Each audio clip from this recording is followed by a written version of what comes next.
Boa noite, tudo bom? Já vamos começar, só aguardando algumas pessoas entrarem e a gente já vai ler o texto aqui e conversar.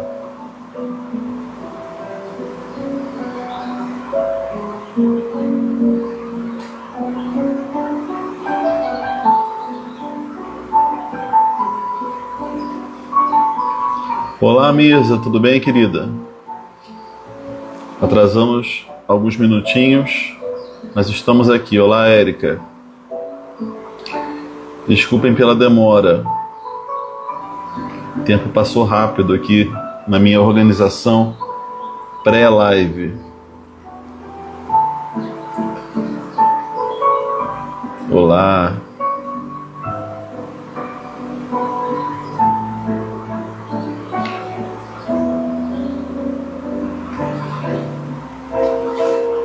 Botei as cortinas para lavar, por isso que tá sem. Cabelinho novo, né? Tem que aproveitar alguns momentos aí para dar uma limpeza na casa, na cara, em tudo.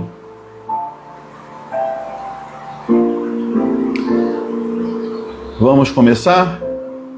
Vamos lá? Deuteronômio 9.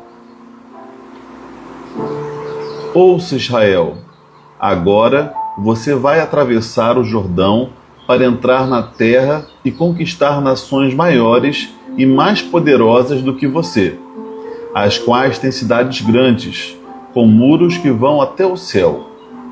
O povo é forte e alto, são anaquins. Você já ouviu falar deles e até conhece o que se diz: quem é capaz de resistir aos anaquins?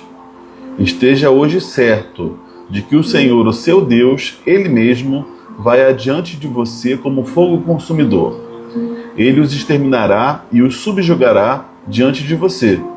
Você os expulsará e os destruirá, como o Senhor lhe prometeu. Depois que o Senhor, o seu Deus, os tiver expulsado de diante de você, não diga no seu coração: o Senhor me trouxe aqui para tomar posse desta terra por causa da minha justiça. Não, é por causa da impiedade destas nações que o Senhor vai expulsá-las de diante de você. Não é por causa da sua justiça ou da sua retidão que você conquistará a terra delas, mas é por causa da maldade destas nações que o Senhor, o seu Deus, as expulsará de diante de você, para cumprir a palavra que o Senhor prometeu sob juramento aos seus antepassados, Abraão, Isaque e Jacó. Portanto, esteja certo de que não é por causa da sua justiça que o Senhor, o seu Deus, lhe dá esta boa terra para dela tomar posse, pois você é um povo obstinado. Lembrem-se disto e jamais se esqueçam de como vocês provocaram a ira do Senhor, o seu Deus, no deserto. Desde o dia em que saíram do Egito até chegarem aqui, vocês têm sido rebeldes contra o Senhor. Até mesmo em Horebe, vocês provocaram a ira do Senhor, e ele ficou furioso, a ponto de querer exterminá-los. Quando subi ao monte para receber as tábuas de pedra, as tábuas da aliança que o Senhor tinha feito com vocês, fiquei no monte 40 dias e 40 noites. Não comi pão nem bebi água. O Senhor me deu as 2 tábuas de pedra escritas pelo dedo de Deus. Nelas estavam escritas todas as palavras que o Senhor proclamou a vocês no monte, de dentro do fogo, no dia da Assembleia. Passados 40 dias e 40 noites, o Senhor me deu as 2 tábuas de pedra, as tábuas da aliança, e me disse: desça imediatamente, pois o seu povo, que você tirou do Egito, corrompeu-se. Eles se afastaram bem depressa do caminho que eu lhes ordenei, e fizeram um ídolo de metal para si. O Senhor também me disse: vejo que este povo é realmente um povo obstinado. Deixe que eu os destrua e apague o nome deles de debaixo do céu. De você, porém, farei uma nação mais forte e mais numerosa do que eles. Então voltei e desci do monte, enquanto este ardia em chamas. As 2 tábuas da aliança estavam nas minhas mãos. Vi que vocês tinham pecado contra o Senhor, o seu Deus, fizeram para si um ídolo de metal em forma de bezerro. Bem depressa vocês se desviaram do caminho que o Senhor, o Deus de vocês, lhes tinha ordenado. Então peguei as 2 tábuas e as lancei das minhas mãos, quebrando-as diante dos olhos de vocês. Depois prostrei-me diante do Senhor outros 40 dias e 40 noites. Não comi pão nem bebi água por causa do grande pecado que vocês tinham cometido, fazendo o que era mal aos olhos do Senhor e provocando assim a ira dele. Tive medo da ira e do furor do Senhor, pois ele estava irado a ponto de destruí-los, mas de novo o Senhor me escutou. O Senhor irou-se contra Arão a ponto de querer destruí-lo, mas naquela ocasião também orei por Arão. Então peguei o bezerro que vocês fizeram, obra do pecado de vocês, e o queimei no fogo. Depois esmigalhei-o e o moí, até virar pó, e joguei o pó no riacho que desce do monte. Além disso, vocês tornaram a provocar a ira do Senhor em Taberá, em Massá e em Quibrote Atava. Quando o Senhor os enviou de Cades Barneia, disse: subam e tomem posse da terra que dei a vocês. Vocês, porém, se rebelaram contra a ordem do Senhor, o seu Deus. Não confiaram nele, nem lhe obedeceram. Vocês têm sido rebeldes contra o Senhor desde o dia em que os conheci. Fiquei prostrado diante do Senhor durante aqueles 40 dias e 40 noites, porque o Senhor tinha dito que iria destruí-los. Foi quando orei ao Senhor dizendo: ó soberano Senhor, não destruas o teu povo e a tua herança. Tu o redimiste com a tua grandeza e o tiraste da terra do Egito com mão poderosa. Lembra-te dos teus servos, Abraão, Isaque e Jacó. Não leves em conta a obstinação deste povo, a sua maldade e o seu pecado, senão os habitantes da terra de onde nos tiraste dirão: como o Senhor não conseguiu levá-los à terra que lhes havia prometido, e como os odiava, tirou-os para fazê-los morrer no deserto. Então eles, porém, são o teu povo, a tua herança, que tiraste do Egito com o teu grande poder e com o teu braço forte. Só até aí. Olá, Sonilda, tudo bom? Boa noite. Bom tê-la aqui conosco também. Lembrei da descrição em Êxodo. Exatamente, Mirza. Em Êxodo a gente já viu essa história toda e aqui Moisés está relembrando aos israelitas com um propósito de mostrar que, na verdade, eles não eram dignos daquilo que eles estariam prestes a conquistar e possuir. E eles tinham, sim, dado muitos motivos para Deus destruí-los. Então, se eles estavam agora conquistando, vencendo nações poderosas e usufruindo do melhor da terra que Deus estava dando a eles, era por pura graça, por puro favor divino. Então começa o capítulo, gente,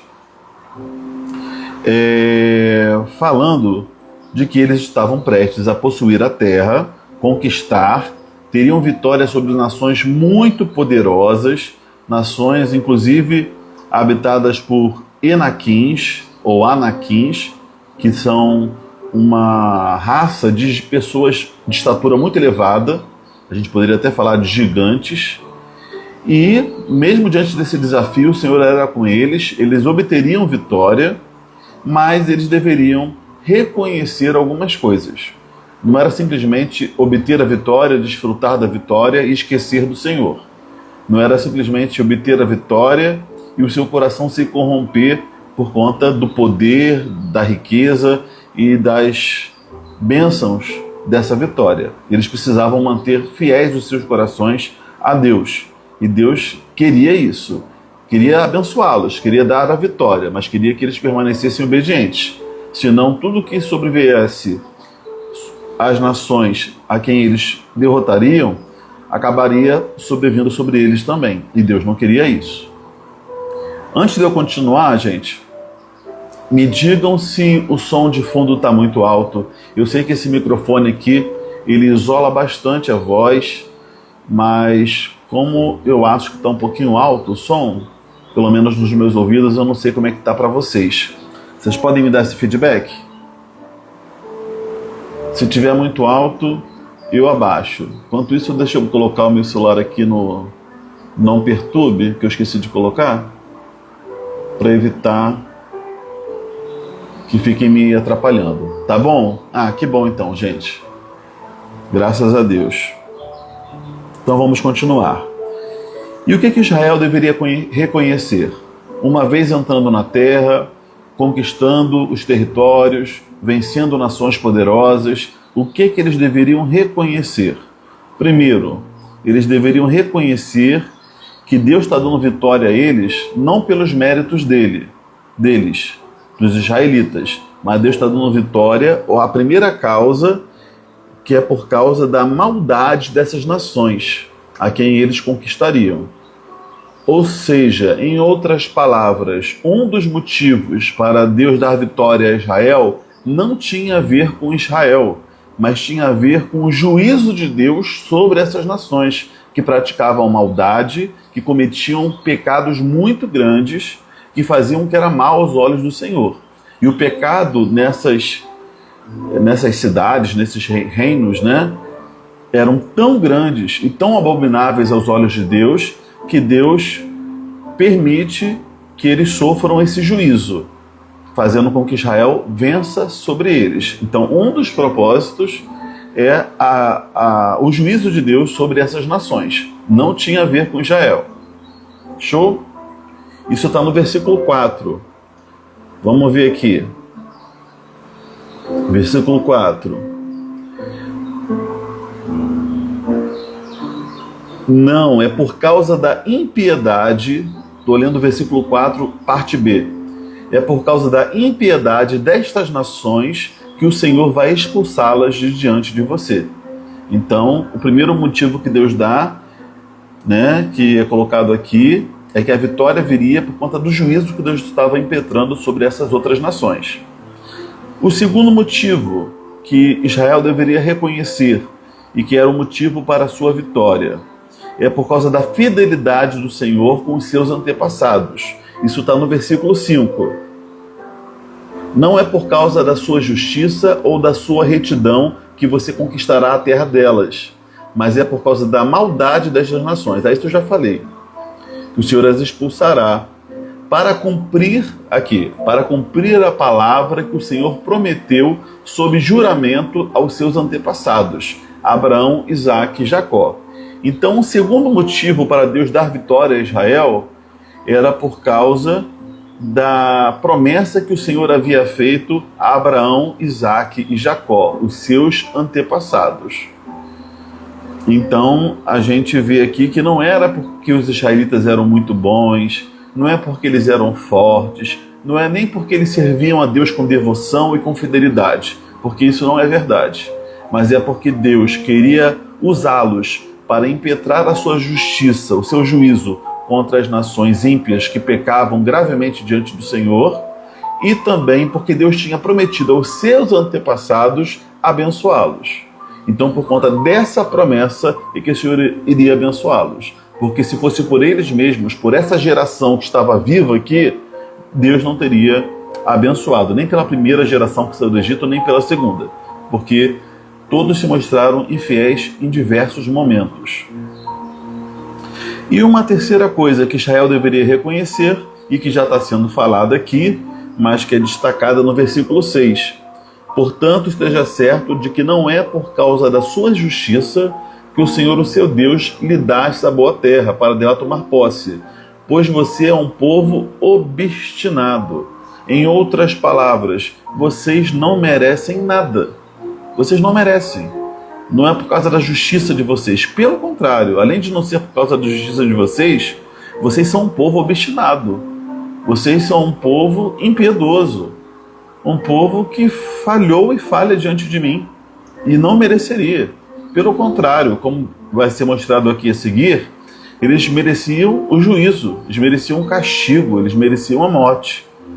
Porém, Deus age com graça. Como a gente já falou aqui em outros capítulos, bondade e severidade de Deus.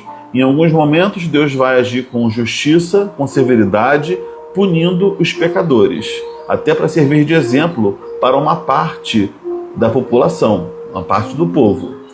E, em outros momentos, Deus vai agir com graça, perdoando, aceitando a intercessão por pecadores. Deus faz as duas coisas. E assim a gente aprende algo sobre Deus, né? Porque Deus continua agindo assim.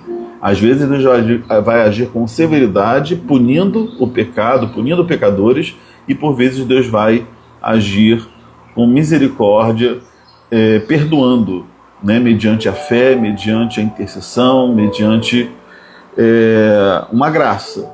E principalmente depois de Jesus, nós reconhecemos que Deus age com graça e tem prazer em agir com graça a maior parte do tempo, muitas e muitas vezes. Aqueles que sofrerão a punição eterna, o castigo eterno, provavelmente tiveram oportunidade de se voltar a Deus com fé, e pela fé seriam agraciados, seriam poupados, porém, além de não ter fé, eles rejeitaram conscientemente ao Senhor. Então, por isso que eles sofrerão o castigo dessa sua maldade, né? Porque se a gente parar para pensar, eu estou trazendo já para os dias de hoje, todos nós pecamos, todos nós não merecemos a graça de Deus, todos nós somos passíveis da justiça no sentido mais difícil e cruel que é, né? Porque um Deus santo, quando faz justiça, ele pune o pecado e pune o pecador. Mas quis Deus punir o nosso pecado na pessoa de Jesus. Através da fé em Jesus, nós nos apropriamos da justiça de Cristo, e o castigo que nos era devido, então, passa a ser o castigo que Jesus sofreu na cruz do Calvário. Jesus morreu por aqueles que ele já queria mostrar a sua graça, a sua misericórdia, o seu favor. Vamos lá. Então eu falei que Israel não merecia graça, né? Pelo contrário, ele merecia o juízo. É muito interessante como a Bíblia ela é um livro diferente dos outros. Ela vai ter similaridades, né? A gente fala até que esse livro de Deuteronômio ele tem o formato de um tratado de um rei com seus vassalos, nos moldes dos tratados da sua época. Então tem coisas que são similares? Tem, né? A própria lei de Deus tem pontos que ela vai nos remeter a códigos muito antigos, como o Código de Hammurabi, que é olho por olho, dente por dente. Então tem coisas que Deus vai até usar, né, da cultura e do conhecimento antigos para poder também desenvolver o seu povo, revelar ao seu povo uma justiça melhor do que eles tinham. Porém, muitas das vezes a Bíblia vai totalmente contra o que qualquer ser humano em sua consciência escreveria, né? Isso a gente vê comparando os escritos bíblicos com outros escritos. E por que eu estou falando isso? Porque os escritos da época, eles exaltavam a vitória como fruto da capacidade humana, da total do total merecimento dessas pessoas. Então, assim, sempre eram retratados vitórias a partir de um total vencedores. Um Deus que não pune o pecado, são vencedoras. Então ele vai totalmente contra esse senso, né, de meritocracia que muitas das vezes imperava, né, nos reinos, nos outros povos, na literatura. E vale a gente dizer que, ainda que seja por graça, soberania e vontade de Deus, a gente não está desprezando aqui o fato de que há textos aqui desse mesmo livro, né, de Deuteronômio, que falam que a obediência traz bênçãos e que ao mesmo tempo a desobediência traz maldições. Leandro, isso não é meritocracia?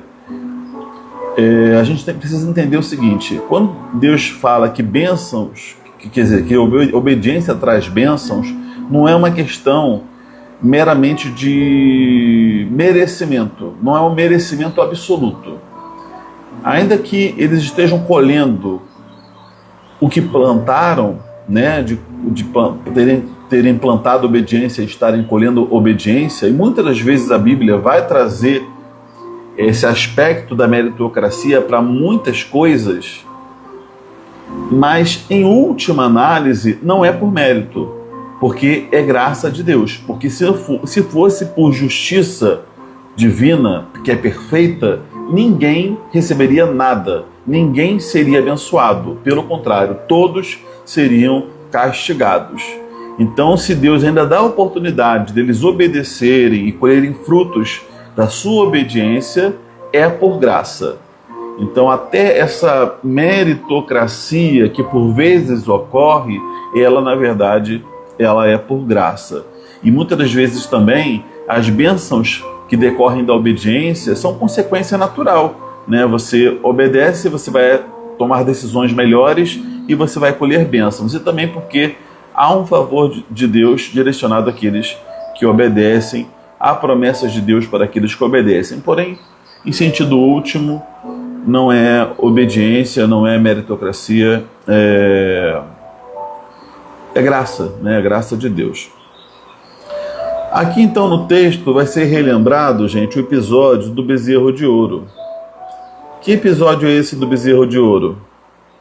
É quando Moisés sobe o Monte Sinai, que aqui é colocado como o Monte Horebe, e no Monte Sinai ele recebe as tábuas dos 10 mandamentos, as tábuas da aliança. Diz aqui o texto que ele fica em jejum 40 dias e 40 noites, e Deus fala com ele, o povo ouve Deus falando, e ele recebe as tábuas escritas pelo dedo de Deus com o registro desses 10 mandamentos de Deus. Ou seja, tanto Moisés quanto o povo ouvem Deus falando os 10 mandamentos. E por fim Moisés recebe a tábua com esses 10 mandamentos documentados. Porém, assim que Moisés recebe essas tábuas, Deus manda Moisés descer, porque o povo já havia se corrompido. Eles mal receberam a lei e já estavam ali transgredindo a lei no seu primeiro e no segundo mandamentos, né? Não terás outros deuses diante de mim e não farás para ti imagem de escultura. O que eles fizeram? Eles estavam impacientes porque Moisés não descia, começam a pressionar Arão. Arão, que era o sacerdote, o sumo sacerdote, ele manda eles pegarem os seus brincos, os seus objetos de ouro e de prata, ele funde esses metais, constrói um bezerro de ouro e então coloca diante do altar do Senhor e fala: vamos celebrar ao Senhor. E eles começam a adorar esse bezerro de ouro, né? Ele cria ali uma divindade que não é o Senhor, o que os leva à idolatria. E também peca no segundo mandamento, que era não construir imagens de escultura para fins de culto, né? Então, assim, erra em 2 mandamentos aqui. E quando Moisés desce do monte, ele encontra o povo em festa, e essa festa era com orgias diante dessa estátua aí do bezerro de ouro. Uma cena grotesca. Imagina, Moisés na presença de Deus, o monte pegando fogo, aquela cena de reverência, nuvens densas, e era para todo mundo estar ali diante do Senhor, ouvindo a voz de Deus em adoração, em reverência, e o povo se perde legal. Adão cedeu à pressão do povo, muito grave, grave demais. Na verdade, Arão, ele merecia morrer, né? Talvez em outro momento da história, Arão teria morrido, né? Mas Moisés imediatamente ele volta à presença de Deus, ele intercede pelo povo, intercede por Arão, e Deus não mata o povo e não mata Arão, né? Deus chega a falar para Moisés que abençoaria apenas ele e faria dele uma grande nação. Porém, Moisés ele não se dá por contente, mesmo ele sendo poupado, e ele apela, né, para a glória de Deus. Como é que ficaria o Senhor diante dos outros povos se o Senhor exterminasse aquela população, que os povos diriam: poxa, você os tirou do deserto para fazê-los morrer, né? Então, assim, Moisés ele apela para as promessas feitas a Abraão, Isaque e Jacó. Então Moisés ele age como um verdadeiro intercessor. E ele, então, que tinha acabado de descer, né, depois de um jejum de 40 dias e 40 noites, ele sobe novamente ao monte e ele intercede pelo povo e faz um novo jejum de 40 dias e 40 noites. Coitado de Moisés, né? Fez um jejum de alimento e de água, né? Deus poupou ali a vida dele também, porque ele já não era novinho aqui e passando por isso, mas para poder, assim, que Deus poupasse a vida do povo. E Deus se agrada dessa intercessão de Moisés, porque mostra o comprometimento dele com Deus e o amor dele pelo povo. E com isso 3.000 morreram. Isso aí, mesa. Né? O pecado ele sempre traz consequências. Agora era para todo mundo morrer, né? Era para todo mundo ali, milhões de pessoas, era para Deus assim falar, não, acabou, vocês se corromperam, mas Deus ainda mantém, poupa ali, porque Deus é um Deus de graça, né? Isso tudo é para mostrar que Deus é de graça, porque merecimento não tinha nenhum. É falado aqui que Moisés quebra as tábuas, né, que o Senhor tinha escrito, num momento de ira, mas uma ira santa, tá? Então foi diferente do evento lá de Meribá, que Moisés bateu na rocha, né, invocando para si a glória. Não, aqui ele está se irando com ira santa. Ele está representando a quebra de pacto dos israelitas, dos hebreus, contra o Senhor. Mas só que ele volta ao monte, ele intercede, e o Senhor ele faz novas tábuas, né? E ele escreve nessas novas tábuas, né? Ele manda ali Moisés separar duas tábuas de pedra, iguais às primeiras, e Deus escreve nas novas tábuas. E isso daí é graça. A gente não viu isso aqui nesse capítulo, mas começa o capítulo que vem falando sobre isso. Então essas novas tábuas significam o seguinte: eu não desisti de vocês, eu não abandonei vocês, vocês me abandonaram, vocês me negaram, vocês feriram os meus estatutos, que eu falei para vocês não ferirem, mas apesar disso, por amor ao meu nome e por amor aos seus pais, a quem eu fiz promessas, eu não vou destruí-los. E também por amor a Moisés, que intercedeu por vocês. Né? E Moisés, gente, ele é aqui um tipo de Cristo, tá? Aliás, quando a gente vê a história de Moisés, a gente vê Moisés o tempo inteiro aqui agindo como se fosse Cristo, e é muito interessante isso. Moisés ele também foi poupado de um extermínio de todos os primogênitos, Jesus também. Moisés se levantou como libertador do povo de Israel, dos hebreus, né? Eram chamados de hebreus. E Jesus também é o nosso libertador. Moisés conduziu o povo pelo deserto, e o Senhor nos conduz nesse mundo, né, em direção a Canaã celestial. Eles estavam aqui atrás de uma Canaã física, de uma terra que mana leite e mel, e nós estamos caminhando pela fé em busca da nova Jerusalém celestial, desse lugar onde vamos habitar com Deus para sempre.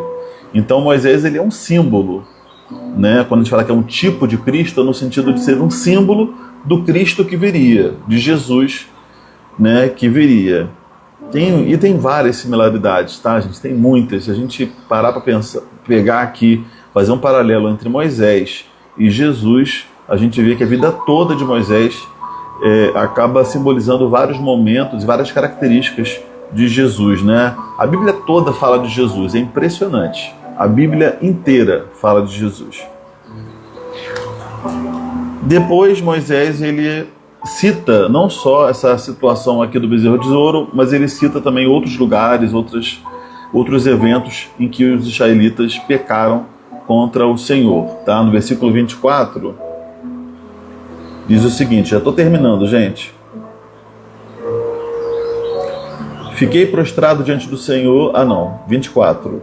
Vocês têm sido rebeldes contra o Senhor desde o dia em que os conheci. Moisés falando aqui, né? Então, assim, eles pecaram várias vezes diante do Senhor. Então, resumo da história, é graça. Tudo é graça, sempre é graça. E a gente precisa reconhecer isso, que na nossa vida, nós hoje, também é graça. Se você olhar para o seu passado, você vai ver quantas vezes você pecou. E cada um dos seus pecados era suscetível da separação eterna de Deus, porque Deus é santo e Ele não pode conviver com pecado e pecadores. Então, se Deus te perdoou, se o sangue de Jesus recaiu sobre a sua cabeça e hoje você é reconciliado com Deus, é por graça, não é porque você merece. Se eu olho para os meus pecados hoje, por mais que eu lute contra o pecado e tenha já superado muita coisa que eu vivia, mas ainda assim peco, e eu falo, gente, é graça de Deus, eu não mereço ser salvo. Não mereço. O problema é aquele cristão, aquele crente que se acha bom, acha que merece o céu, acha que Deus tem a obrigação de salvá-lo. Não entendeu nada, não entendeu.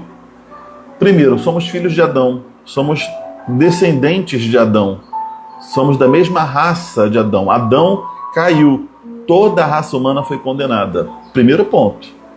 Segundo, a Bíblia diz que todos pecaram e carecem da graça de Deus, da glória de Deus.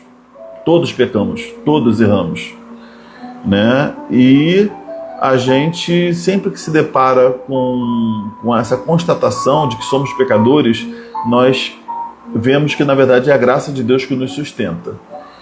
Então, assim, sempre que entrar orgulho no seu coração, você começar a achar que Deus te deve alguma coisa, você começar a achar que você é muito bom, que você é muito santo, muito especial, para pensar quantas vezes você falhou e errou e reconheça que, na verdade, é a graça de Deus que te mantém vivo. Se não fosse isso, você não estaria nem aqui. Uma outra lição que a gente tira, né? A primeira é que sempre é graça. A segunda lição, que a intercessão é um meio poderoso, né? A gente pode interceder por pessoas. É claro que Deus é soberano e vai realizar a sua vontade. Nem sempre Ele vai nos conceder aquilo que pedimos. Nem sempre Ele vai poupar as pessoas pelas quais oramos. Porém, muitas vezes Deus vai ouvir a nossa oração. Principalmente se oramos falando de como Deus é misericordioso, como Ele é bom, que Ele tenha mais uma vez misericórdia, que o Senhor haja com sua graça. E nunca ore do tipo assim, o Senhor tem que abençoar, o Senhor tem que fazer, eu mereço, fulano merece, é uma boa pessoa. Não ora assim. Não ora dizendo que alguém merece alguma coisa. Ora reconhecendo que, apesar de não merecermos, o Senhor é um Deus de graça e Ele pode nos favorecer, Ele pode nos abençoar, Ele pode nos curar, Ele pode nos abençoar apesar de nós. E por fim, que lembremos, assim como nós falamos aqui nos últimos capítulos, que devemos lembrar das bênçãos e das experiências que tivemos com Deus, anotar isso para sempre estar aumentando a nossa fé e nos fortalecendo em momentos de incredulidade. Nós também deveríamos, se não anotar, mas pelo menos fazer o exercício mental de lembrar quantas vezes nós já falhamos, já pecamos, de onde o Senhor nos tirou, lembrar das nossas fraquezas e até das coisas que, assim, que se não for a graça de Deus, a gente vai errar feio se deixar, né? Nosso potencial para o mal, que é muito grande, e que nos faz reconhecer que, na verdade, o que temos, o que somos, o que desfrutamos é pela graça de Deus, né? E que a gente possa ter isso em mente. Sempre que a gente pensa também em julgar o outro, em agir implacavelmente contra o outro que errou, que você possa falar, poxa, mas eu também já errei tantas vezes e o Senhor me perdoou, por que eu vou ser implacável com o outro? Né? O Deus de graça me alcançou, por que eu não vou transmitir essa graça para o outro que não merece? Realmente o outro não merece, mas por que ele não pode ser alvo de graça? Né? Não é a gente que vai definir quem merece ou não. A gente deve agir com graça e deixar que, de repente, essa nossa postura de graça possa revelar o Deus de graça que nos perdoa de todos os nossos pecados. Então é isso. E que a gente possa sempre lembrar isso, né? Que o Senhor é um Deus de graça, é um Deus de favor. Alguém tem algum comentário para fazer? Algo para comentar? Uma pergunta? Legal, Misa, você ter participado hoje, escrito um bocado aí, colaborou bastante aí com a nossa devocional. Também gosto muito quando a Érica participa, quando outros falam também. Sonilda. Cláudia, que bom ter você aqui com a gente mais uma vez. Sempre será muito bem-vinda. Então é isso. Vamos encerrar por hoje. Deus abençoe muito a vida de vocês. Que essa mensagem aqui seja uma mensagem de esperança. Vocês sabendo que a graça de Deus os alcançou. E não é porque vocês merecem, mas é porque Ele é bom e Ele os ama. E porque Ele quer usar a sua vida para mostrar ao mundo a graça e a glória dele. Um Deus bom, um Deus que faz de alguém que não teria muito motivo para ter esperança, Ele faz algo lindo, algo belo. De alguém que de repente já foi estigmatizado pela sociedade, alguém de valor, com dignidade. sabe? Alguém que teve de repente a sua família destruída, aí alguém feliz e numa família restaurada. Deus, ele usa as coisas loucas para confundir as sábias. Isso tudo pela graça dele. Tá bom? Deus abençoe muito vocês e até a próxima.